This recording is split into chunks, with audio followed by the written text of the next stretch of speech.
Hey everyone, tonight we're setting aside the rush of the present moment to talk about something that quietly rules us all: time. Not the poetic kind, not the philosophical, where did my life go kind, but the practical, ticking, confusing way humans have tried to measure it for thousands of years. So settle in, dim the lights. Maybe let the quiet hum of the world around you fade into the background.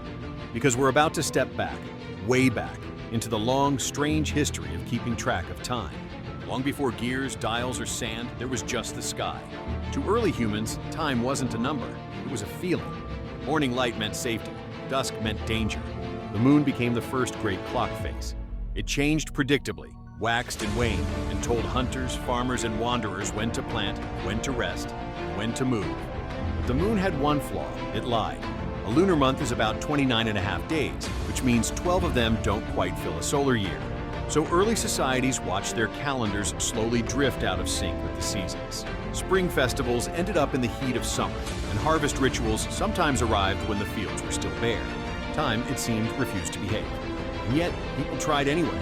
The Babylonians built a system of counting based on 60, the same reason we still have 60 minutes in an hour. To them, 60 was a divine number, divisible and neat, a way to make the heavens make sense. They tracked the stars with a mathematic devotion that was part religion, part desperation. Because if you could predict the movements of the sky, maybe you could predict the will of the gods. Then came Egypt, land of endless sun and endless patience. The Egyptians divided their day by light and shadow, marking the hours with tall obelisks that cast long fingers across the sand. The movement of that shadow wasn't just practical, it was sacred. Each passing hour was a divine heartbeat, a reminder that the sun god Ra had once again kept the world alive. They built water clocks too, simple bowls that dripped steadily, hour after hour, turning something invisible into something you could see. The passing of time, drop by drop. The priests used them in temples to time rituals and prayers. It was precise enough for religion, though never quite enough for reality. A hot day would speed the flow, a cool night would slow it down. Still, it worked, and that was good enough for eternity. The Greeks looked at time and decided it should be measured, debated, and maybe even argued with. They inherited the Egyptian water clock, the clepsydra, and made it more intricate, a piece of machinery as philosophical as it was practical. In their courts, speakers were timed by the steady draining of water. When your clepsydra ran dry, so did your argument. To them, the hour became a flexible thing. They divided daylight into 12 parts, no matter the season, which meant winter hours were shorter and summer hours longer. An hour wasn't an absolute, it was a proportion of sunlight. Time bent with the sun's mood. But even in this, there was beauty. Greek astronomers like Hipparchus began to dream of a universal measure, something that didn't care if it was winter or summer, something constant. The idea of the equinoctial hour, equal hours all year round, was born.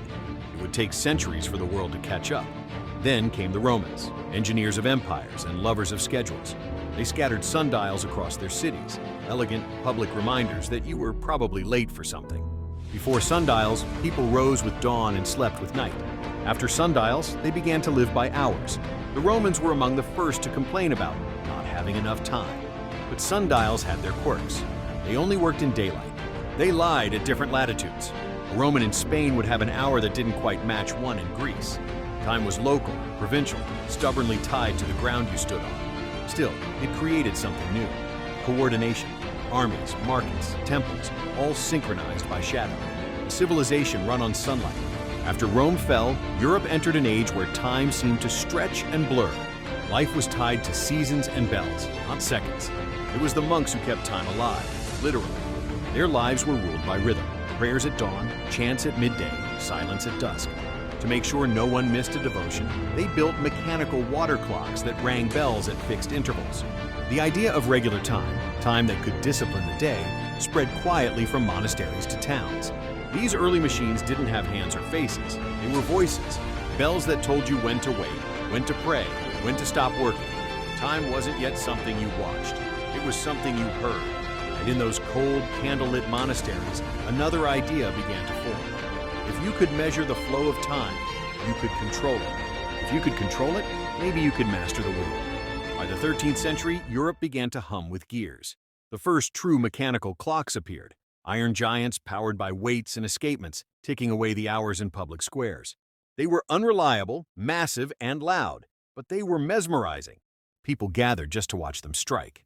For the first time, time became visible. Not the sun, not the dripping of water, but something crafted by human hands. It was no longer divine or natural, it was engineered. And once humanity built time, it could never be unbuilt. Cities competed to have the most elaborate clock towers: Pisa, Strasbourg, Prague. Each one wasn't just a tool, it was a declaration of mastery. Look at us, they said. We have caged the minutes.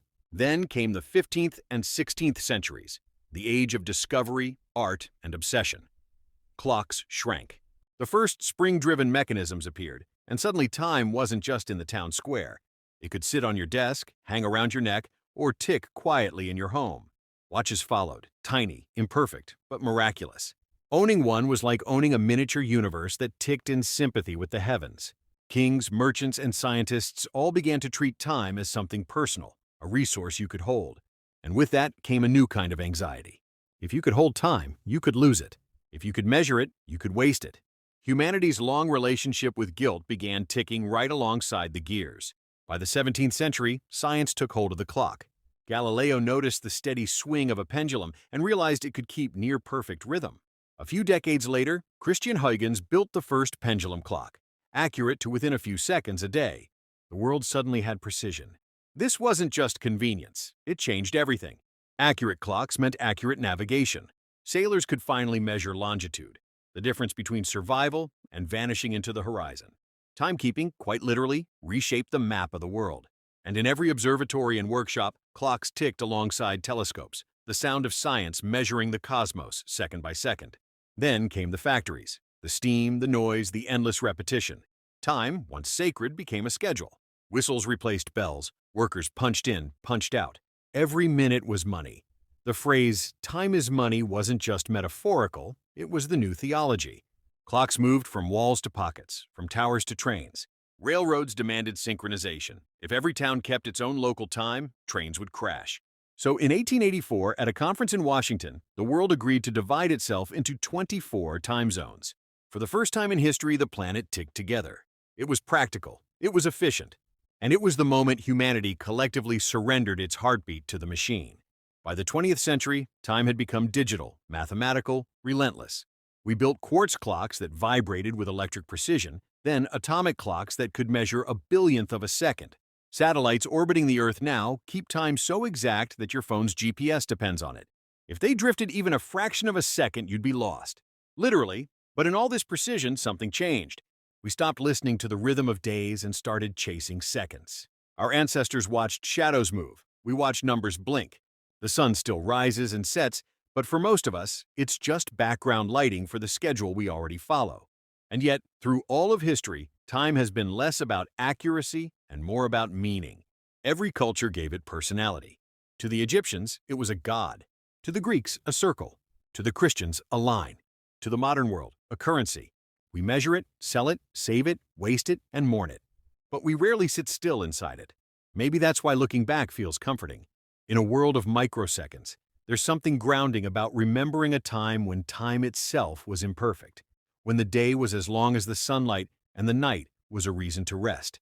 So, tonight, as you listen to this, maybe you hear your own version of a clock, a heartbeat, a fan, the quiet rhythm of your surroundings. It's all time, passing softly, whether you count it or not. From shadows on stone to satellites in orbit, we've spent 5,000 years trying to trap a concept that was never meant to be caught. And maybe that's the beauty of it. Time was never supposed to obey us. It was just supposed to remind us that everything, every empire, every invention, every heartbeat, happens once. While the Egyptians perfected obelisks, the rest of the world had their own shadow games. The Chinese used gnomons, basically vertical sticks, to track the movement of the sun. They didn't just care about hours, they observed solstices, eclipses, and heavenly phenomena. Time was cosmic, woven into calendars that predicted floods, planted crops, and guided emperors. In Mesopotamia, priests combined astronomy with numerology, measuring months and seasons with terrifying precision. They invented early versions of the 24-hour day, not because they were obsessed with schedules, but because the heavens demanded patterns. If a star didn't rise when expected, it was either a bad omen or a clerical mistake. Either way, someone probably got shouted at. Meanwhile, the Americas were quietly inventing their own astronomical clocks. The Mayans built massive stone observatories that aligned with solstices. Their calendar wasn't just for planting. It mapped cosmic cycles, eclipses, and even longer world ages. One miscalculation. And, according to some historians, you'd have a festival that predicted doom decades before it was convenient. Time, in all of these cultures, was both practical and mystical. Part math, part prayer, part spectacle. Water wasn't the only medium. Some civilizations turned to fire. Candle clocks were simple. Mark a candle at regular intervals and watch it burn. Sounds mundane? Maybe. But consider this. You could calibrate a ritual, time a sermon, or measure the night by the slow melt of wax. In Japan, monks lit candles with different thicknesses, each tailored to the season, ensuring that an hour in winter didn't last the same as an hour in summer. Even seemingly simple technologies required subtle understanding: gravity, temperature, composition.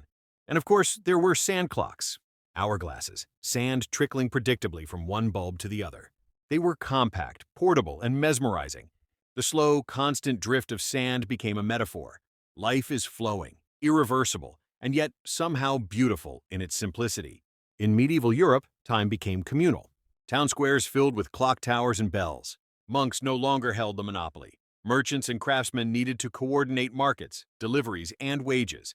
Time became social. If the bell rang at the 5th hour, everyone, baker, blacksmith, and ale seller, adjusted their lives accordingly. Guilds used their own markers. Some had specialized bells, others counted by repeated calls. Ave Maria, prime, terce.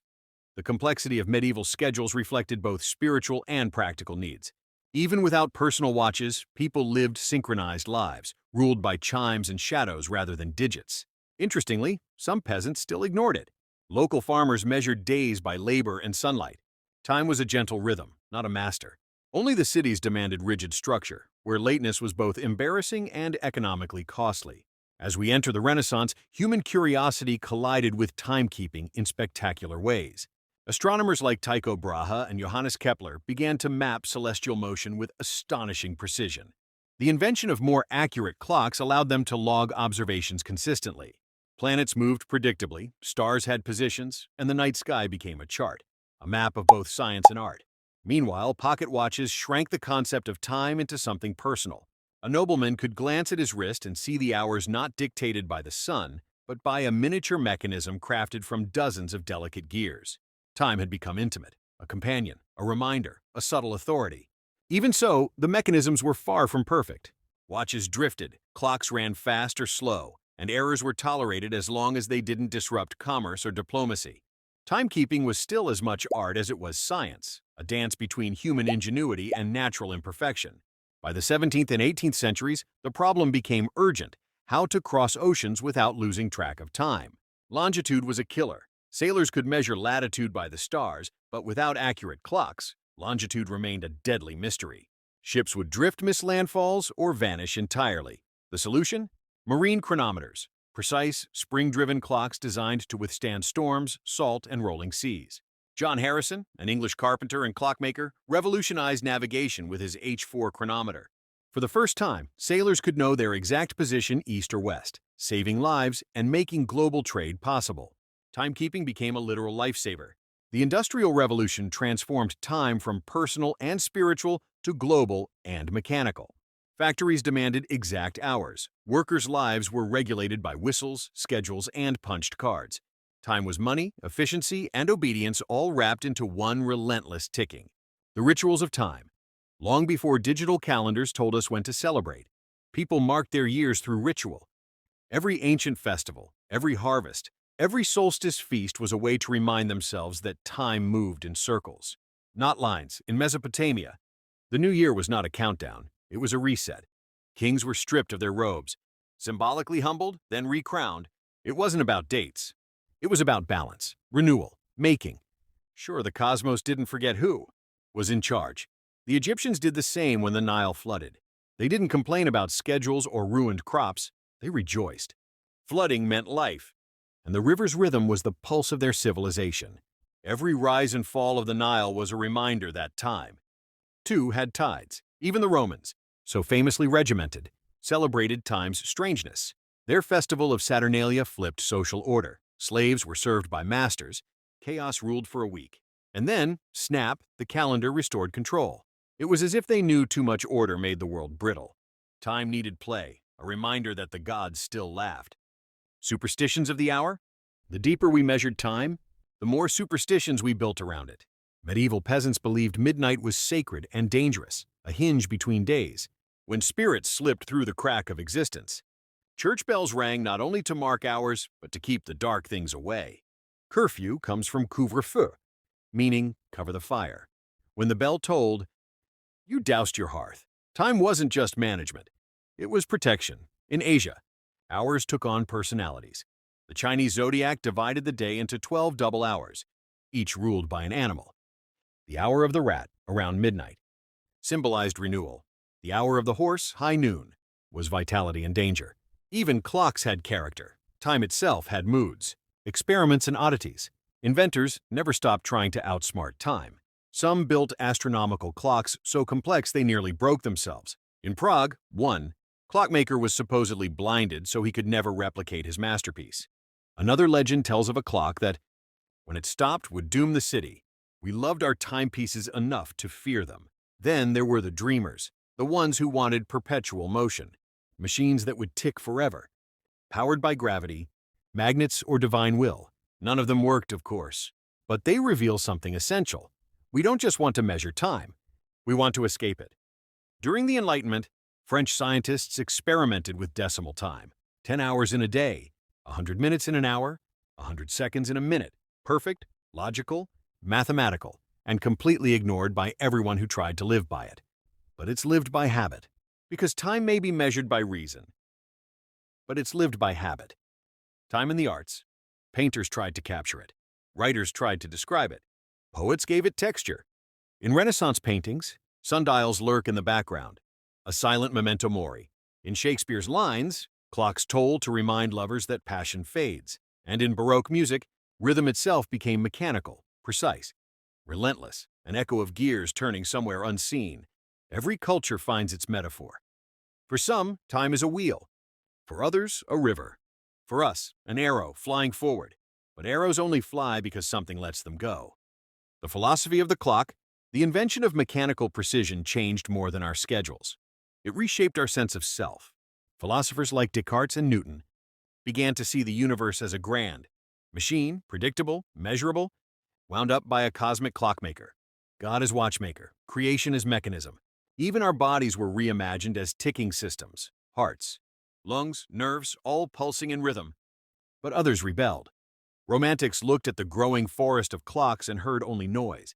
They wrote about nature's slower tempo, about intuition, about moments that refused to be timed. And maybe they were right.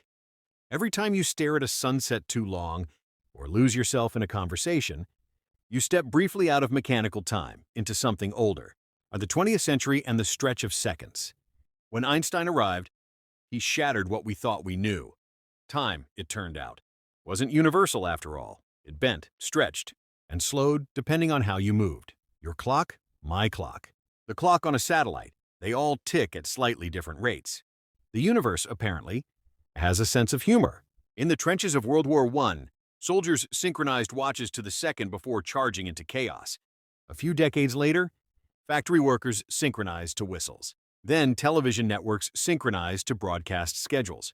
Every new technology tightened the weave, until there was no space left.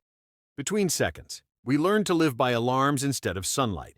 And somewhere along the line, the concept of spare time began to sound like an oxymoron. The digital present. Now time is invisible again. No shadows, no bells, no ticking. Just silent numbers glowing on screens. Atomic clocks beat so precisely that they make nature seem lazy. Your phone corrects itself by the millisecond using signals from orbit. We've conquered time so thoroughly that it feels abstract, like an app. We can't delete, yet we still chase it. We schedule mindfulness. We set reminders to relax.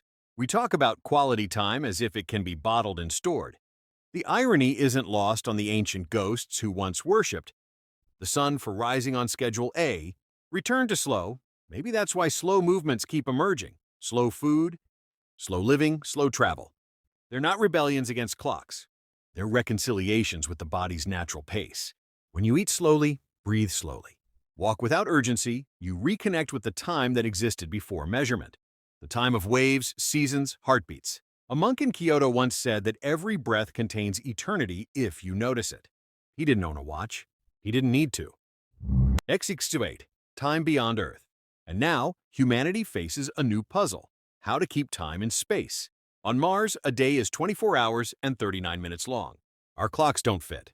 NASA engineers use Mars time, wearing special watches that drift slowly out of sync with Earth's rhythm. Astronauts aboard the International Space Station circle the planet 16 times a day. So whose sunrise do they obey? We built time for Earth, but the moment we stepped beyond it, we realized how provincial our seconds really are. Perhaps one day each planet will have its own calendar, its own heartbeat. Time, once again, will diversify, time beyond Earth. And now, humanity faces a new puzzle: how to keep time in space. On Mars, a day is 24 hours and 39 minutes long. Our clocks don't fit. NASA engineers use Mars time, wearing special watches that drift slowly out of sync with Earth's rhythm. Astronauts aboard the International Space Station circle the planet 16 times a day. So whose sunrise do they obey? We built time for Earth, but the moment we stepped beyond it, we realized how provincial our seconds really are. Perhaps one day each planet will have its own calendar, its own heartbeat. Time, once again, will diversify. Wonder Night memory and the elastic moment. Time isn't only mechanical, it's psychological. A boring hour feels eternal. A joyful one disappears. Your brain measures time not by clocks but by experience. That's why childhood summers feel infinite and adulthood commutes vanish in blinks. We measure moments by novelty, not numbers. Scientists have even discovered that emotion changes perception. Fear slows it down. Awe stretches it. Love sometimes stops it completely. Maybe the truest clock is the one inside us, the pulse that forgets to tick when something matters. From dripping bowls to atomic pulses, from shadow to satellite, we've never stopped chasing order. We built time to make sense of chaos, and in the process, built a mirror that reflects ourselves. Curious, restless, terrified of being forgotten. Every clock, every calendar, every alarm is a love letter to mortality, a way of saying I was here. I counted the moments. The Egyptians had their lotus flowers, the monks their bells, the scientists their pendulums. We have notifications, and beneath it all, the same heartbeat keeps going, indifferent and eternal. So maybe tonight, after this, when the room grows quiet, listen for that faint rhythm around you. The hum of the fridge, the wind, your own breath. That's time, patient and soft. Still passing, still forgiving, still giving us another chance to notice. Because in the end, time was never something to keep. It was something to feel. The future of time. But maybe we haven't reached the end of the story yet. Quantum physics whispers that time might not flow the way we think it does. Some scientists suspect it could be an illusion, a construct, born of entropy and perception. Others imagine universes where all moments exist at once, stacked like pages, waiting to be read in any order. If that's true, then every heartbeat, every sunrise, every memory you've ever had is still out there, suspended in the infinite now. Meanwhile, engineers are designing clocks that will tick for 10,000 years. Built inside mountains, powered by changes in temperature, meant to remind distant generations that we once cared enough to mark the centuries. The Long Now Foundation calls it a clock for deep time, a monument to patience, a promise that we will still be listening when all the gadgets fall silent. Even on a personal scale, our obsession with time continues to evolve. People record every moment, videos, photos, digital footprints, hoping to preserve themselves beyond decay. We've traded pyramids for data clouds, sand for silicon. And yet, beneath the technology, it's still the same fear, the same wonder. How long do we have? Echoes of eternity. In ancient temples, priests once believed that speaking a name aloud kept a soul alive. Every time you tell a story, you do the same. You stretch a moment beyond its limits. Maybe that's what all this measuring was about. Not control, not precision, but remembrance. Timekeeping was never just science. It was faith in continuity. Faith that dawn would come, crops would grow, bells would ring, and someone would still be there to see it. From sundials to smartphones, every device we've ever made is a prayer disguised as a mechanism. And perhaps that's how time forgives us, by letting us look back. Every tick, every talk, a heartbeat in the story of everything. A quiet reminder that even when hours fade, the echoes remain, still counting. So if you're still listening, somewhere in the hush of this long night, remember this. You're part of the same chain of moments that began when the first human watched a shadow move across the ground. You carry that same instinct to wonder where the light went, to wait for it to return. Every second you live adds another thread to that tapestry. And when the next sunrise comes, It will land on you exactly as it did on every ancestor who ever looked up and whispered, "Ah, it's time." Because time isn't ending. It's continuing, quietly, endlessly, with or without us. And that somehow makes every fleeting moment infinite. The last tick. And so, as the seconds fall quietly into place, we arrive at now, that fragile intersection between what has been and what will be. Every heartbeat, every blink, every breath you've taken while listening to this story is already part of the past. And yet, here you are, still moving forward with it. Time doesn't belong to clocks or calendars, or even to the stars. It belongs to you, to the moments you notice, the ones you share, the ones you let drift by without realizing how much they mattered. So maybe tonight, before you close your eyes, take one long, slow breath. Listen for the rhythm of your own pulse, the oldest clock in the world, the one that's been counting since before you were born. Because every story you'll ever tell, every memory you'll ever hold, begins and ends in that sound. Tick, tock. You. The silence between seconds. After all the sundials, the gears, the pendulums, the satellites, what remains? Silence. A heartbeat between 1 second and the next. That impossible space where everything stops, and yet continues. Every civilization we've ever built has tried to fill that silence. With bells, with songs, with prayers, with the endless hum of machinery. But the silence is still there, patient, eternal, waiting beneath the noise. It's what the monks heard when the bells stopped ringing. What sailors listened to when their hourglasses emptied. What you feel when you wake at 3 a.m. and stare at the ceiling, feeling time stretch and slow and fold. That's the real clock. That's the one no one can break. And maybe that's the lesson hidden inside this whole story. That time isn't just something we measure. It's something we meet, every day, quietly, in the pauses between everything else we think matters. The human clock. Think about it. When a child is born, the world gains a new clock. When someone dies, one stops ticking. The world hums with billions of tiny internal pendulums, all swinging in their own rhythms. And somehow, impossibly, they stay in harmony, long enough for us to share a moment like this. We've built temples for gods, towers for kings, and monuments for wars. But the truest monument is the second itself. Unseen, unowned, and unending. It doesn't care if you're a pharaoh or a night shift worker. It moves for you just the same. Maybe that's comforting. Maybe it's terrifying. Maybe it's both. Tomorrow's shadow. And yet, every morning we begin again. Resetting clocks, making plans, counting hours we haven't lived yet. Like time itself has given us a quiet mercy, the illusion of control. Tomorrow's seconds are already waiting, lined up like footprints in the dark. All we have to do is step into them. So go ahead, let the minutes pass. Let them fall gently into memory. Because every one of them, no matter how small, is proof that you existed in this vast, unending river of time. Epilogue, the last light of time. And so, the story circles back to silence. The same silence that followed the first sunrise, and the one that will come long after the last. Somewhere, a clock is still ticking. Not to remind you that life is running out, but to whisper that it's still happening. Right now, right here. Every shadow ever cast, every star that's burned, every hand that's ever reached for another, they've all left their mark on the same invisible thread. Time isn't chasing us, it's carrying us. So if you ever feel lost, remember that you are exactly where 1,000 generations hoped you'd be. Alive, aware, listening to the heartbeat of the present. Let it echo, let it linger. And when you finally close your eyes tonight, know that you were part of the oldest story ever told. The one that began when the first human looked up and wondered how long the light would last. So, if the ticking ever feels too loud, just remember, you were never meant to outrun time, only to walk beside it. Every second you live is a footprint on eternity's shore, vanishing even as it proves you were here. And that's enough. Because in the quiet rhythm between beginnings and endings, time doesn't just pass, it listen. Thank you for spending your time here, the most valuable thing any of us ever have. Every view, every moment you share in this little corner of history keeps stories like this alive a little longer. If tonight's journey made you feel something, even for a second, that means the story did its job.